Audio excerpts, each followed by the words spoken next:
Hi, I'm Susan. I never thought I'd be telling this story, but here I am, 19 years old, about to share how my mother revealed her true colors in the worst possible way.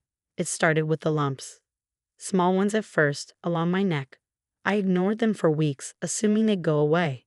Then came the night sweats, the exhaustion that no amount of sleep could fix. Ashley, my best friend, was the first to notice.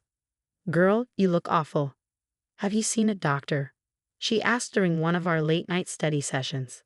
"It's probably just stress from finals." "No way. You're calling a doctor right now. And if you don't, I'm driving you myself." That was Ashley, stubborn and caring, a mix that never took no for an answer. She sat there, arms crossed, watching me dial. My mother, Sandra, was less concerned. "Honey, you're being dramatic. Besides, I have my charity gala this weekend. You know how important these events are for our image." That was my mom, always more worried about appearances than reality. Living in her mansion with Richard, my stepdad, she had transformed into someone I barely recognized. Designer clothes, country club memberships, the perfect socialite. Then came the test results. "Mrs. Thompson," the doctor said, voice calm but firm. "The results are conclusive. Susan has stage 2 lymphoma." My mother's perfectly manicured hand tightened around her designer purse. "Treatment options?" she asked, her voice sharp. "We need to start chemotherapy immediately. Given the type and stage, we're looking at a comprehensive plan. With your insurance, the cost will be approximately $175,000. Silence. Then that look. The one where her smile stayed frozen, but her eyes turned cold. "Richard and I will need to discuss this," she said, rising from her seat and smoothing her skirt. "We'll be in touch." "Mom, what are you talking about?" I asked, panic creeping into my voice. The doctor said immediately, "Not now, Susan." That tone, the one that meant trouble. "Mrs. Thompson," the doctor tried again. "We really should admit Susan today." I said, "We'll discuss it." Her voice echoed through the sterile room. Then she turned and walked out, heels clicking against the tile floor. I scrambled after her, my heart pounding. Outside, she stopped abruptly. "Get your things from the car." "What?" "Your phone. Your bag. Get them now." My hands shook as I obeyed. The moment I shut the car door, she slid into the driver's seat and started the engine. "Mom, what are you doing?" She gripped the wheel. "I can't do this, Susan. Do you know what this would do to our lifestyle? To my reputation? Richard's business associates' wives all have perfect families. I can't have a sick daughter right now." "Mom, please." But she was already pulling away. I stood there, my purse clutched against my chest, watching her expensive SUV disappear around the corner. I called Ashley immediately. My voice cracked. "Ash, I need you." She just left me here." "What?" "Stay right there. I'm coming. Don't move, okay?" I sank onto a nearby bench, the crumpled diagnosis paper in my hand. Around me, families walked in and out of the cancer center. Normal families. Families where mothers didn't abandon their daughters at the worst moment of their lives. The hospital social worker's office felt smaller than it was, crammed with filing cabinets and paperwork. Maria, the social worker, had been reviewing my case for the past hour. She glanced at me with kind eyes, but her voice was all business. "Sweetie, there's something else we need to discuss. I've been looking into your financial situation to help with treatment coverage." Ashley squeezed my hand as Maria pulled out a file. "Your college fund was emptied last month. All $127,000 of it." "That's impossible," I said, my pulse spiking. "Mom told me it was frozen until I started classes next semester." Maria shook her head. "According to these records, Sandra withdrew everything on the 15th. There's also a pattern of smaller withdrawals over the past year." The room tilted. Ashley's mom leaned forward. "Susan, you're staying with us. No arguments." That's when my phone buzzed. An unknown number. "Hello."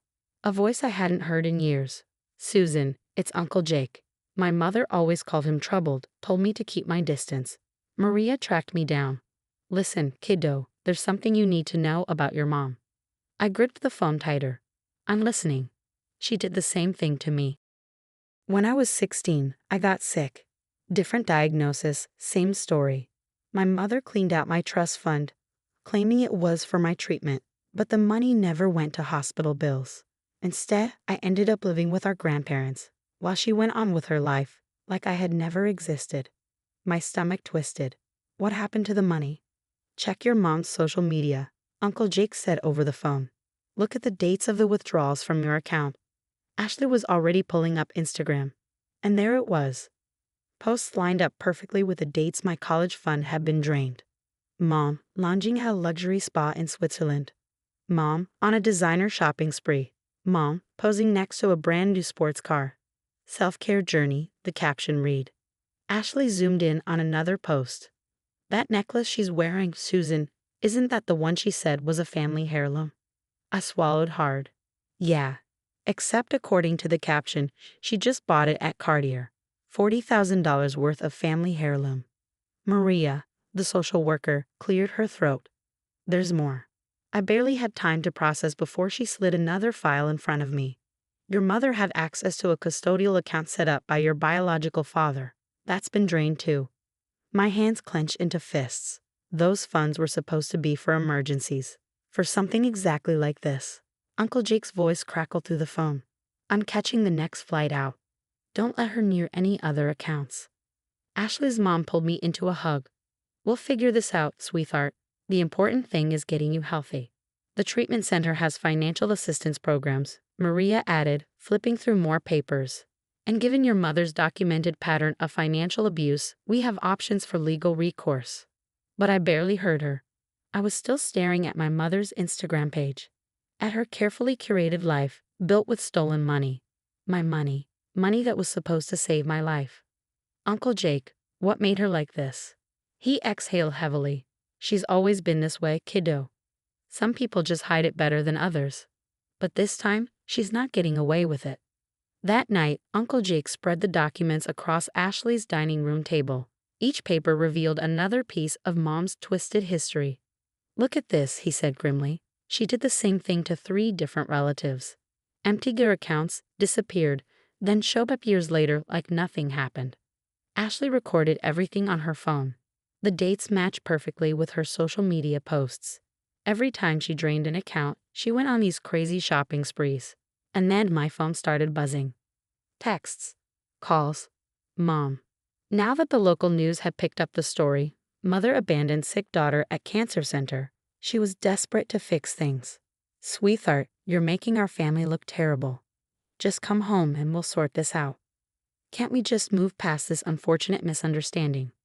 Think about what this is doing to Richard's business reputation. Ashley's dad glanced over my shoulder at the messages. Keep everything. Every text, every voicemail. We're building a case. Then came the hospital's annual charity gala. She didn't know I'd be there. Maria had arranged for me to speak, an anonymous patient sharing the struggles of young cancer survivors. I was backstage when I heard her voice. I've donated thousands to this hospital, she was saying, smooth as ever. My daughter Susan is a patient here. She's just confused right now, going through a difficult time. I stepped onto the stage. My headscarf was neatly arranged, my hands steady. Really, Mom? My voice rang through the hall. Is that what you call stealing my college fund and abandoning me after my diagnosis? Silence. Richard, my stepdad, stood up from his table. Sandra, what is she talking about? Her smile barely faltered. She's confused, Richard. The illness is affecting her judgment. Uncle Jake's voice cut through the room. Should we talk about what happened when I got sick at 16, Sandra? Or about Cousin Anna's trust fund? Mom's mask cracked. You shut your mouth, she snapped, her voice shrill. You've always been jealous of my success. Uncle Jake laughed bitterly. Success? You mean the money you stole from your sick daughter? She lunged toward the stage. Her designer dress caught on a chair. You ungrateful brat. I gave you everything. My heart pounded. But my voice didn't shake. You gave me nothing. You took everything. Richard turned to Uncle Jake, eyes scanning the documents. His face turned ashen. The company donations, Sandra, tell me you didn't. Her mascara was running now. Richard, baby, I can explain. Explain what? He shot back. How you've been stealing from your own daughter? From the hospital's charity fund. Desperate, she turned to the crowd. You don't understand. I deserve nice things. I've worked so hard to fit in with all of you. Ashley stood up, phone still recording. Is that what you call stealing from cancer patients? Working hard? Mom lost it, screaming, pointing at everyone. They're lying. They're all lying. I'm the victim here. Security started moving in. Richard turned to Maria. Get me the treatment paperwork. I'm covering everything. And as they dragged her from the ballroom, her shrieks echoed against the walls. You can't do this to me. Do you know who I am? Turns out, we all finally did. 6 months into my treatment, the courtroom felt colder than the chemo room. The prosecutor laid out everything. Every stolen dollar. Every abandoned relative. Every manipulative message.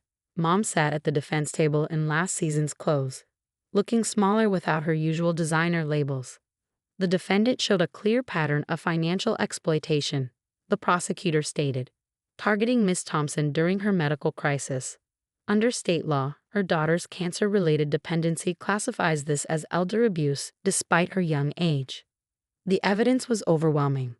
Uncle Jake's medical records, the drained accounts, the texts, the videos from the gala.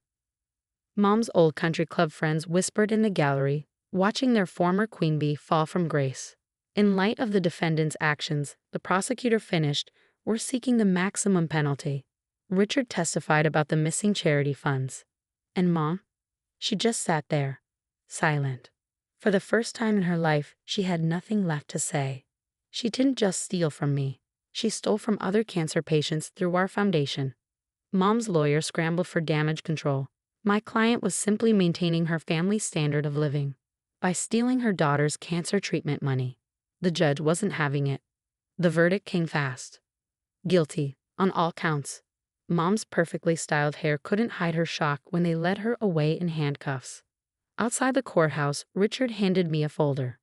The divorce is final. I've set up a trust for your ongoing care, one only you can access.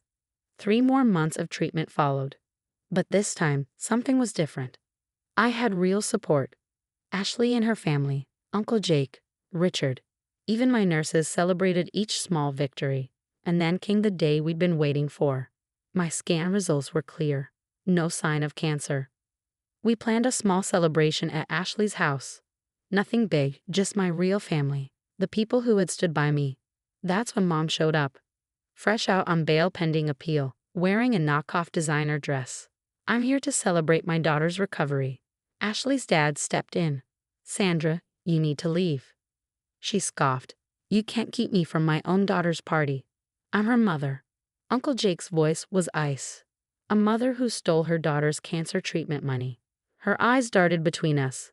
I did everything for her. I sacrificed. I finally found my voice. You sacrificed nothing. You stole everything. And you are not welcome here. But I'm your mother. You have to forgive me. I met her gaze, steady and unwavering. I don't have to do anything. I turned to the people beside me. My real family is here. The people who showed up when you ran away. She lunged forward, trying to grab me. Richard caught her arm. That's another violation of the restraining order, Sandra. The police arrived within minutes. As they took her away again, she was still screaming about forgiveness and family obligations. But inside, surrounded by the people who actually love me, I finally felt free. Ashley raised her glass. To kicking cancer's butt. Uncle Jake smirked. And to real family. Richard's voice was quiet but firm. To justice. I looked around at my true family, the ones who stayed, who fought, who cared. Mom may have stolen my money, but she gave me something priceless in return. The clarity to see who really deserved a place in my life. I lifted my glass. To new beginnings. And for the first time in a long time, I truly meant it. What would you do if your own mother stole your life-saving treatment money for luxury shopping? Would you ever forgive her, or would you press charges and cut her out of your life completely? Some say family deserves endless chances. Others believe toxic family members should face consequences just like anyone else. Where do you draw the line between loyalty and self-protection? Drop your thoughts in the comments below. I'd love to hear your perspective.